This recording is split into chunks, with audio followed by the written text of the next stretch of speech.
నమస్కారం సార్. నమస్కారం అండి. ఇప్పుడు రేపు సాయంత్రం సెమినార్ ఉంది కదా, 7 to 9 or 10, 9:30 to 10 ఉంటుంది కదా. 2-3 అవర్స్ అవుతుందా? 7 to 10?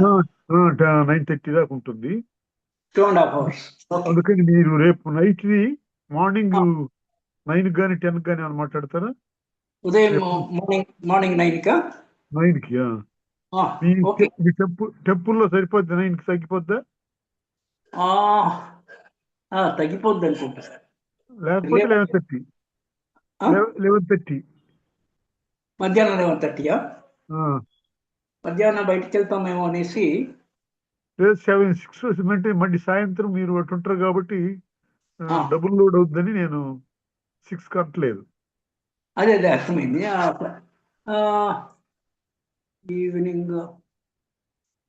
ఈవినింగ్ 6 అట్లా ఓకే సార్. మనకి 7 to 9:30 మళ్ళీ అక్కడ ఉంటారు, దాంట్లో ఉంటారు. అది ఉంటుంది, పర్లేదు. ఇదంతా అరగంట. 6 to 6:30 మధ్యలో హాఫ్ అన్ అవర్ గ్యాప్ ఇస్తాను. ఓకే, అయితే 6 to 6:30 ఉంటుంది. 6:30 is ఓకే సార్. ఓకే, అయితే ఇది మొదలు పెడతాను మరి. Right sir.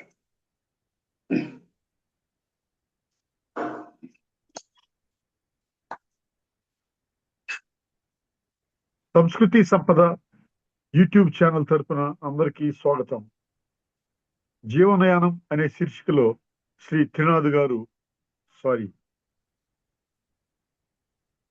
సంస్కృతి సంపద యూట్యూబ్ ఛానల్ తరపున అందరికీ స్వాగతం. జీవనయానం అనే శీర్షికలో శ్రీ ఎన్ రామ్మోహన్ గారు ధారావాహిక ప్రసంగం చేస్తున్నారు. వారి ధారావాహిక ప్రసంగంలో ఈరోజు 52వ ప్రసంగం చేస్తున్నారు. శ్రీ రామ్మోహన్ గారికి స్వాగతం. Thank you sir.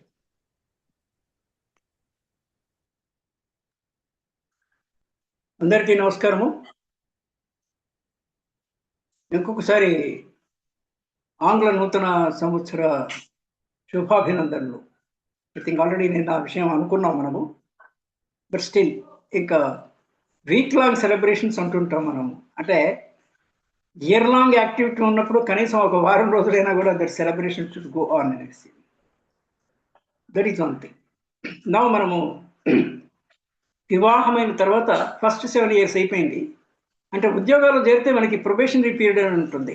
ఒక 6 నెలలు కానీ 1 year 2 years, అంటే వాళ్ళ స్థాయిని బట్టి.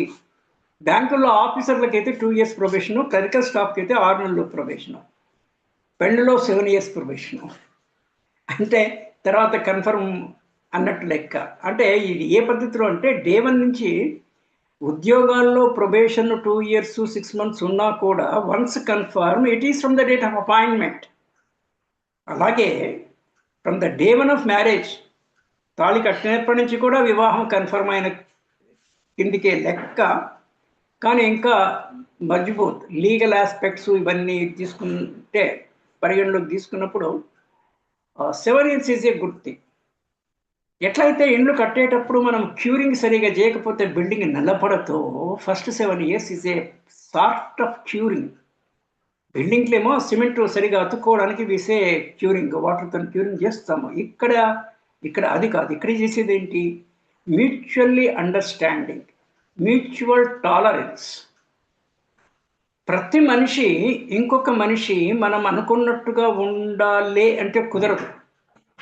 అంటే కొన్ని మినిమం కామన్ ప్రోగ్రామ్ అని పాలిటిక్స్లో ఉంది. మల్టీ పార్టీస్ వచ్చినప్పుడు దే గో బై గొడవ చేయరు దానికి. అంటే ఆ మినిమం అందరూ యాక్సెప్ట్ చేస్తారు, అంతవరకు దేర్ ఇస్ నో ఇష్యూ అన్నట్టుగా ఉంటుంది. లేకపోతే అందరికీ నష్టం అవుతుంది. మరి పడిపోతే అందరికీ నష్టం కదా. సో అందరూ కలిసి తలా ఒక చెయ్యి వేసి అంటాము. అందరూ తలా ఒక చెయ్యి వేసి ఒక దగ్గరికి వచ్చి they are supporting the government, or forming the government. ఎవరు చెయ్యి చేసినా కూడా వాళ్ళ చెయ్యి ఆ పార్టీ ఒకటే పడిపోదు, అందరూ కూడా పడిపోతారు. ఈ జ్ఞానం అందరికీ ఎదుర్కొంటుంది. ప్రపంచంలో చాలా చిత్రమైన మంచి ఆనందకరమైన కూడా ఒక్కోసారి నవ్వొచ్చే సన్నివేశాలు చాలా ఉంటుంటాయి. కానీ దీనికి గమనించే శక్తి చాలా ఎక్కువ ఉండాలి. ఇప్పుడు రోడ్డు మీద యాక్సిడెంట్స్ జరుగుతాయి కానీ చాలా రేర్గా జరుగుతాయి. ఎందుకు జరగవు? Mutual interest is involved. నేను స్పీడ్గా వెళ్ళి వేరే వాడిని కొడితే వాడు పడిపోవచ్చు, వేరే వెహికల్ పడిపోవచ్చు, నేను కూడా పడిపోతా అన్న basic selfish interest, BSI basic selfish interest ఉండడం ఒకటి. మనకి తెలియకుండా కూడా కొన్ని ఉంటాయి విషయాలు. తెలియకుండా కొన్ని విషయాలు ఏముంటాయంటే కొంత కామనాలిటీ, ఎట్లయితే మినిమం కామన్ ప్రోగ్రామ్ అని అన్నానో నేను, ప్రతి మనిషిలో కూడా certain common qualities are common. Maybe 10%, 20%, 100% ప్రశ్నే లేదు, ఓ 20-30% అందరికీ కామన్గానే ఉంటుంది. అంటే ఇతరులకి అనవసరంగా అకారణంగా హాని చేయొద్దు అనేసి డెఫినెట్గా అందరికీ ఉంటుంది. So without reason no one will harm the other. అప్పుడు మనం ఏం చేయాలి? We should not be a cause for others to damage hers or to cause any harm to hers. మనం కాకపోతే వాళ్ళు మన జోలికి రారు. అయితే ప్రతి జనరలైజేషన్కి ఎక్సెప్షన్స్ ఉంటాయి. మనకి తెలియని కారణం ఏదైనా ఉండవచ్చు. మన మీద, మన పట్ల ఆపోజిట్గా వ్యతిరేకంగా వేరే వాళ్ళు ఏమన్నా చెప్తే అది వాళ్ళు నమ్మి మన మీదకి వాళ్ళు హామ్ చేయడానికి రావచ్చు. మనము దానికి ప్రత్యక్ష కారణం కాదు, పరోక్ష కారణం కూడా కాదు. కానీ మనకి గిట్టని వాళ్ళు కారణం ఏర్పడుతుంది దానంతరం అదే. సో ఇవన్నీ చాలా విచిత్రమైనటువంటి పరిణామాలు. దాని ఇంకొక పాయింట్, ఫస్ట్ 7 years అయింది, ఇంకా పరస్పర అవగాహన డెఫినెట్గా పెరిగింది ఒకళ్ళ పట్ల ఒకళ్ళ లోటుపాట్లు కూడా ఇంకొకళ్ళకి తెలిసినాయి. తెలిస్తే 2 అవకాశాలు ఉంటాయి. ఒకటి, ఎప్పుడైనా హాస్యానికి కానీ సీరియస్కి కానీ వెక్కిరించవచ్చు, ఆ తెలుసులే నీకు తెలియదు నాకు తెలియదా అన్నది ఒకటి. రెండవది పాజిటివ్గా, ఒక్కళ్ళకి ఏమైనా లోపం ఉంటే దాన్ని ఇమీడియట్లీ వీళ్ళు కవర్ చేస్తారు ద అదర్ పార్టీ. అది ఉండాలి వైఫ్ అండ్ హస్బెండ్లో. ఇతరులు ఇంటికి వచ్చినప్పుడు గెస్టులు కానీ నలుగురి మధ్యలో యూ షుడ్ నాట్ రెడ్యూక్యూల్ అంటే బీలిటిల్ అంటే తగ్గించి మాట్లాడడము, అవమానపరచరాదు. పర్టికులర్లీ భర్త భార్యని. రివర్స్లో కూడా ట్రూయే, కానీ జనరల్గా జరగదు, ఇది ఎక్కువ జరుగుతుంటుంది. భర్త భార్యని మీరిద్దరు ఉన్నప్పుడు అది వేరే సంగతి, you can do whatever you like, again within the frame. There is a outer limit for anything. There is a outer limit for tolerance by the other person also. మనకు తెలుగులో ఒక saying ఉంది, తెగేదానక బలవనియొద్దు ఇది అనేసి. So ఆ elasticity పోవద్దు. Elasticity మనము particularly rubber botany లాగితే అది చాలా వరకు వస్తుంది, కానీ ఇంకా స్ట్రెచ్ చేస్తే beyond stretchability, stretching beyond stretchability. ఇక్కడ రబ్బర్ బ్యాండ్ అంటే I'm comparing with any person. వాళ్ళు కొంతవరకు ఓర్చుకుంటారు, ఒక పాయింట్ వచ్చిన తర్వాత ఇంకా no further, enough is enough, no further అనే స్టేజ్కి తీసుకురాకూడదు. మ్యూచువల్ ఎంజాయ్మెంట్ ఉండాలి between wife and husband. Husband should enjoy wife, wife should enjoy in all ways, in all the ways in the sense మాటల్లో కానీ పనిలో కానీ. ఒకళ్ళు ఇంకొక టాలెంట్ని గమనించాలి. ఒక్కొక్కసారి ఏమవుతుందంటే ఏ వ్యక్తికైనా తనకున్న టాలెంట్ ఒక్కొక్కసారి అతనికి తెలియకపోవచ్చు, ఆమెకు కానీ అతనికి కానీ తెలియకపోవచ్చు. అందుకే there is something like feedback mechanism అంటాము, FBM. We have to take a, ఇప్పుడు ఆఫీసులో జరుగుతుంటుంది అది ఫీడ్బ్యాక్ మెకానిజం అనేది మనం అంటుంటాము. అంటే ఏ సార్ట్ ఆఫ్ సజెషన్, అంటే నా మీద నీకేం ఒపీనియన్, అంటే నేను ఎలా చెప్పానా, అంటే ఒక టాక్ కానీ ప్రజెంటేషన్ కానివ్వండి, మనం చేసిన పని కానీ, నేను ఎట్లా ఆడినా, వాట్ ఎవర్ యూసే, అట్లా ఫీడ్బ్యాక్ మెకానిజము. ఈ వైఫ్ అండ్ హస్బెండ్ ఒకళ్ళకొకళ్ళు they should work as a feedback. ఇద్దరు కలిసి ఎక్కడ దేనికి పోయినప్పుడు, సభకు కానీ లేకపోతే కమ్యూనిటీలో ఏదైనా పెళ్లికి పోయినప్పుడు కానీ, మీరు అలా వ్యవహరించారు, అలా కాకుండా ఉంటే బాగుండేదేమో అనే ఆప్షన్ బి, ఆ మాదిరి. మైండ్ యువర్ టంగ్ అంటాం, మైండ్ యువర్ టంగ్. ఇది అంటే మైండ్ యువర్ అంటే ఆర్ యూ స్పీకింగ్ కాన్షియస్లీ. ఎలాంటి పదాలు అంటుంటాం మనము, కాన్షియస్గా మాట్లాడుతున్నావా, తెలివిండే మాట్లాడుతున్నావా, ఇవన్నీ అంటుంటాము ఇవన్నీ. బట్ దాన్ని వైఫ్ అండ్ హస్బెండ్ రిలేషన్కి చేసినప్పుడు అయితే war, WHAR, wife and husband మధ్యలో WHAR వార్ ఉండాలి, WAR వార్, యుద్ధము ఉండకూడదు. డబ్ల్యూహెచ్ఆర్ వార్ అంటే ఏంటి? మీ wife and husband relation, that should be perfect. ఆ మధ్యలో ఏదో సినిమా వచ్చినట్టు హిందీలో గుర్తు నాకు, పతి పత్ని ఔర్ ఓ. భార్యాభర్తలు వాళ్ళ ఇద్దరి వ్యవహారంలో మూడో వ్యక్తిని ససేమిరా ఎటువంటి పరిస్థితుల్లో కూడా వాళ్ళకి అవకాశం ఇవ్వద్దు దూరడానికి. సజెషన్ చెప్పే టైప్లోనో కానీ ఏ టైప్లో కూడా ఏమైనా ఉంటే వీళ్ళు ఆప్సీ తప్స్యా అంటారు ఉర్దూలో, వాళ్ళే they have to resolve between them. మనకి పనిచేసే ప్లేసెస్ మూడే ఉంటాయి, మనం ఎక్కువ స్పెండ్ చేసే ప్లేస్. ఒకటి హోమ్ ప్లేస్, మనం మార్నింగ్ బయటికి వెళ్తాము, ఈవెన్ రాత్రికి వచ్చి ఇంట్లో పడుకుంటాము, that is a home place. Then a work place, second one. అంటే చిన్నప్పటి నుంచి కూడా స్కూల్కి వెళ్ళినప్పటి నుంచి కూడా work place. School is also a work. అక్కడ చేస్తున్న వర్క్ ఏంటి? విద్యాభ్యాసం, that is also a work. ఉద్యోగం తర్వాత జాబ్ చేస్తాము, that is also a work. Retire అయిన తర్వాత 60 ఏళ్ళ మంది తర్వాత చాలామంది సోషల్ సర్వీస్ చేస్తుంటారు. ఇప్పుడు బిట్టు గారు అయితేమి, నేనైతేనేమి. I'm never idle. At the age of 73, 6th జనవరికి విల్ బి ఎంటరింగ్ 74, 73 కంప్లీట్ అయ్యి. నేను మార్నింగ్ బ్యాంకర్స్ క్లాసు, మళ్ళీ తర్వాత ఇంత యూట్యూబ్ బీఆర్కే న్యూస్లో ఒక అది చెప్పి I come back, they drop me back at home. అంటే be busy always, BBA qualification, BBA కాదు, be busy always, be busy always. దానివల్ల చాలా లాభాలు ఉన్నాయి. బీ బిజీ ఆల్వేస్ అంటే ఎలా, ఏదో చెత్త పని చేసుకుంటూ కాదు. It should be very positive work, it's a good work and it's a right work. ఎప్పటికైనా కూడా అది check. It should be positive, it should be good, it should be good and right. ఈ 3 చెక్కులు ఉండాలి ఎప్పుడైనా దేనికైనా కూడా. Then if when you are fully occupied, మనకు ఆన్లైన్లో సామెత ఉంది, empty brain is a devil's workshop అనేసి. మన దగ్గర చాలా మంది సైకాలజిస్టులు ఉంటారు. హైదరాబాద్ సిటీ తీసుకోండి, ఎక్కడైనా తీసుకోండి, we have reasonable number of psychologist. నేను కూడా ఏ సార్ట్ ఆఫ్ సైకాలజిస్ట్ని, apart from being a banker. కానీ I don't prefer to counsel anybody సింగిల్గా. Isolated cases I don't take up. Group psychological counselling, గ్రూప్లో ఏదైనా డిస్కస్ చేయడానికి that is okay, we can చెప్పొచ్చు. అప్పుడు వాళ్ళు అది విని ఎవరికి ఏ రీతిలో ఉపయోగం అవుతుందో ఆ పద్ధతిలో వాళ్ళు they have to customize and apply at their end.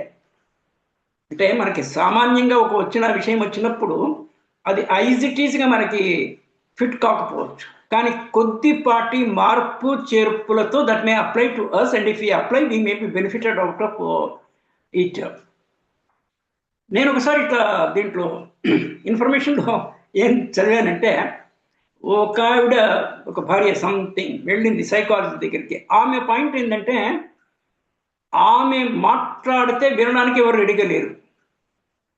She wants, కొంతమందికి డౌన్ పోర్, వర్షాన్ని down pour, heavy, it is down pouring heavily అని అంటాం కదా.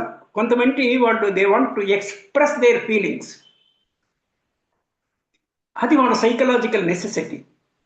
ఇంట్లో family members they are busy in their own way, children కానీ husband కానీ, ఆవిడ పెద్ద ఈ పర్టికులర్ కేసులో they have their own this one, దానితో షీ సైకలాజికల్లీ అప్సెట్. కానీ మనం ఎలా ముందు నుంచి ప్రాక్టీస్ చేసుకోవాలి? 2 రకాలుగా. వేరే వాళ్ళ మధ్యలో ఉంటే కూడా ఓకే, ఎవరు లేకపోతే నేను ఒక్కడిని కూడా ఓకే అన్న లెవెల్లో కనుక మనకు సెల్ఫ్ ప్రిపరేషన్, మనల్ని మనం మలుచుకొనేసి మౌల్డ్ చేసుకుంటే కనుక ఇంకా మనకి ఎటువంటి విషయంలో ఏ రకమైనటువంటి ప్రాబ్లం ఉండదు. This we should adapt. Anyway, life is uncertain, that we have seen sufficiently, we have talked also. ఏ నిమిషంలో ఏమవుతుందో తెలీదు. దానికని కాషన్ అండ్ ప్రికాషన్ అనే 2 పదాలు. ప్రికాషన్ అంటే ముందే, ప్రీ అంటే ముందు ప్రీ ఫైనల్ ఎగ్జామినేషన్ బట్టి ప్రికాషన్ ఉండాలి. సరిగ్గా టైంకి వచ్చేప్పటికీ ప్రికాషన్ లేకపోతే కనీసం కాషన్ ఉండాలి. కాషన్ ప్రికాషన్ 2కు పోతే జరగరానిది జరుగుతుంది, మిస్హ్యాప్ అంటాం మనం. మిస్హ్యాప్ ఏ సార్ట్ ఆఫ్ యాక్సిడెంట్ అంటే అనుకోకుండా జరిగింది, అంటే రోడ్ యాక్సిడెంట్ అని కాదు, ఎనీథింగ్. ఏదన్నా కొంచెం పరస్పరం ఒకళ్ళు మాట అన్నా కూడా అదొక రకమైనటువంటి రిలేషన్షిప్లో యాక్సిడెంట్ అనొచ్చు. అది జరగగానే ఇమీడియట్ క్యూర్ అన్న ఉండాలి. Immediately you have to rectify it. చిన్న ఎగ్జాంపుల్ కింద తీసుకుంటే, మనం కార్ డ్రైవింగ్ చేసేవాళ్ళు, స్టీరింగ్ ఉంటుంది, అవసరాన్ని బట్టి ఒక రైట్ కట్ చేయాల్సి వస్తుంది ఏదో ట్రాఫిక్ పాయింట్ దగ్గర. ఆ పని అయిపోతూనే మళ్ళీ అక్కడే ఉండదు steering. The driver, owner cum driver or the professional driver immediately turn the vehicle back to normal. This I say BTN, back to normal. మనం ఎప్పుడూ నార్మల్గా ఉండాలి దేంట్లో అయినా కూడా, టెంపర్మెంట్ వైజ్గా. అంటే కోపము అది రావద్దు, అతి శాంతము ఉండొద్దు, అతి కోపము ఉండొద్దు. మన హార్ట్ దీంట్లో ఈసీజీ గనుక ఫ్లాట్గా ఉంటే there is a danger. Ups and downs ఉండాలి, అంటే to be active, to be lively. So that way temperament కరెక్ట్గా ఉండాలి. You should be normal. ఎప్పుడైనా పరిస్థితులను బట్టి కొంచెం హెచ్చుతగ్గులు, కొంచెం కోపం వచ్చింది, కొంచెం అబ్నార్మల్ అయినాం, మళ్ళీ we have to come back normally at the earliest point of time, వీలైనంత తొందరలో.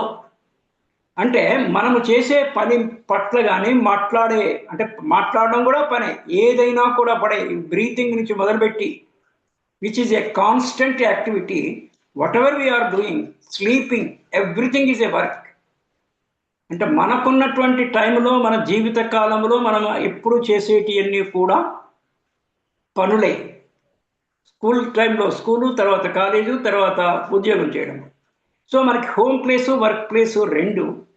ఈ రెండు కాకుండా మూడవది ఎక్కడన్నా మనం టైం స్పెండ్ చేస్తే, ఏదైనా సోషల్ గెట్ టుగెదర్లో, కమ్యూనిటీలో కానీ, కొంచెం ఎక్కువ పెద్ద సొసైటీలో కానీ, ఏదైనా వివాహాలు కానీ, లేకపోతే ఏదైనా ఫంక్షన్స్ జరిగినప్పుడు కానీ, ఒక్కోసారి పిక్నిక్ కానీ, అందరూ కలిసి కాలనీ వాళ్ళు కానీ, కొలీగ్స్ కానీ, social get togethers.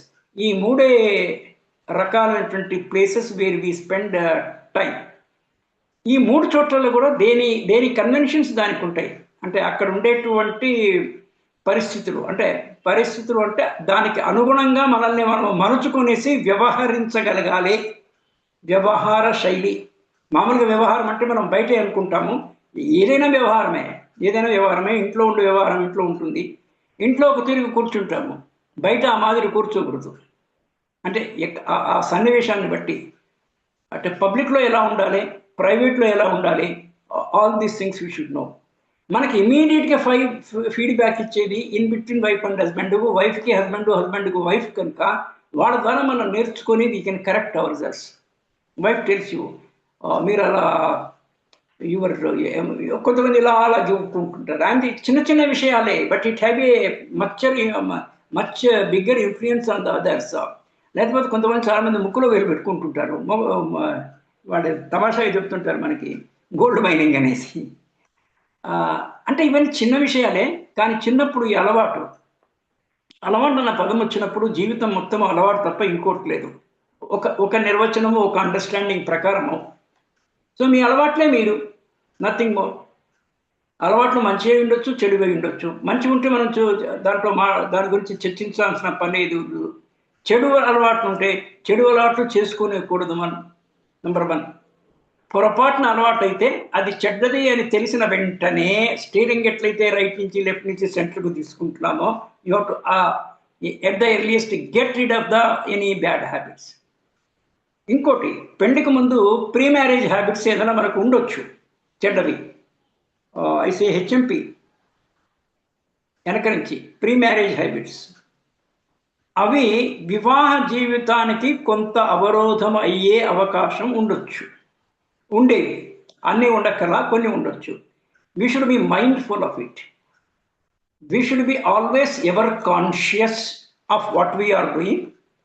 And we should always be mindful of what we are doing, what we are talking. Talking is also a doing. Everything is a working. Indaka point anna manamu. So that is more important. Marriage అయిన తర్వాత ఆ మాదిరిగా ఉంటే కుదరదు అని మనకి తెలిసినప్పుడు అవి వదిలేయాలి ఇమీడియట్గా. లేదు మనంతట మనకి తెలియలేదు, వివాహమైన within 7 years is a two long time. Within first few months లోపలనే హస్బెండ్ వైఫ్కి కానీ వైఫ్ హస్బెండ్ కానీ మ్యూచువల్ కౌన్సిలింగ్, ఎంసి, ఒకళ్ళకొకళ్ళు కౌన్సిల్ చేసుకోవడం. మీరు ఈ మాదిరి మాట్లాడారు, ఇది బాగలేదు, మీరు ఈ మాదిరి చేశారు, ఇది బాగలేదు, ద్వారా మ్యూచువల్ కౌన్సిలింగ్తోనే బోత్ కెన్ ఇంప్రూవ్.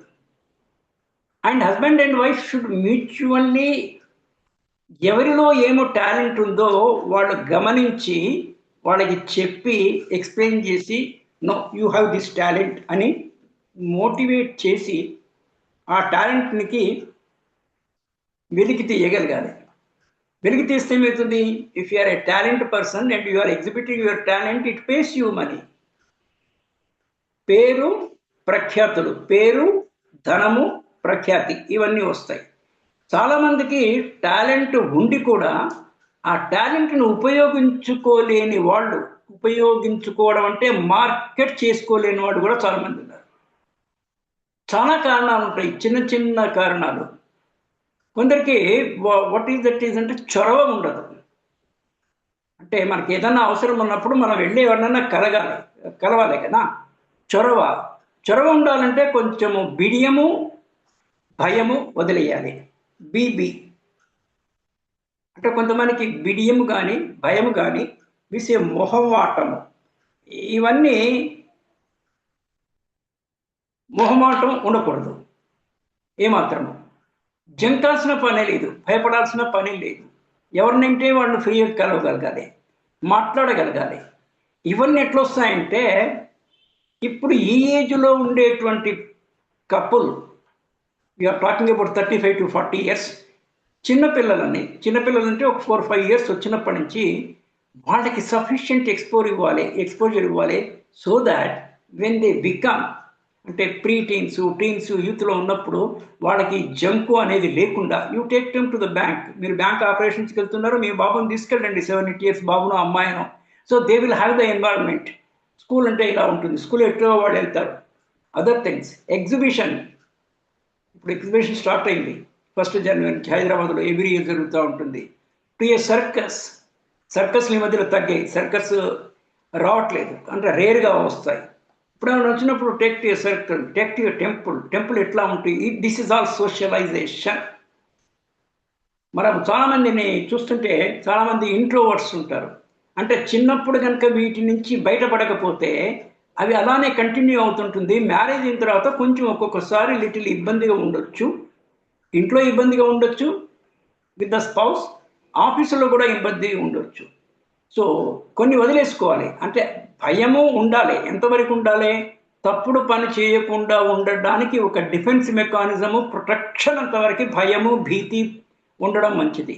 భక్తి గౌరవాలు కూడా, అంటే ఇవన్నీ these are 2 sides of the coin అంటాం. ఒక లెవెల్ వరకు okay, not beyond that. This is the important thing. So life is very certain in terms of time. 100 years కూడా లేదు, అన్సర్టెన్, ఎప్పుడు ఏమైనా కావచ్చు. మరి దానికి మనం ప్రికాషను, కాషను, క్యూర్, ఈ 3 పదాలు ఇందాక అనుకున్నాము. ఒకటి, we should have a sufficient insurance cover. Yesterday also we were talking on it.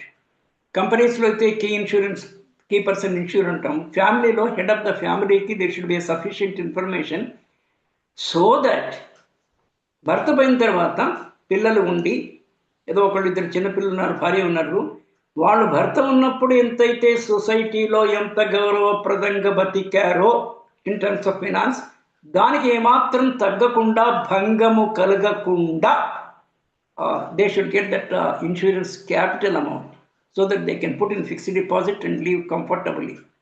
అంటే ఒక వ్యక్తి పోయినటువంటి బాధ, అది the shortcoming that we cannot make it good. This is a little what you call a sort of compensation, at least financial problems ఉంటే అవి they may lead to emotional problems. అల్టిమేట్గా ఏకవాక్యంలో చెప్పేది ఏంటంటే, మనం ఎప్పుడైనా కూడా జీవితంలో ఎప్పుడు ఏ రకమైనటువంటి అసౌకర్యానికి, ఇబ్బందికి గురి కాకుండా we need to plan our life. That is the level of efficiency a person and a couple should together achieve. Thank you. We will close for this day and continue tomorrow. Namaste. Done, sir. జీవనయానం శీర్షికలో ధారావాహిక ప్రసంగం చేసిన శ్రీ ఎన్ రామ్మోహన్ గారికి ధన్యవాదాలు. Thank you, sir.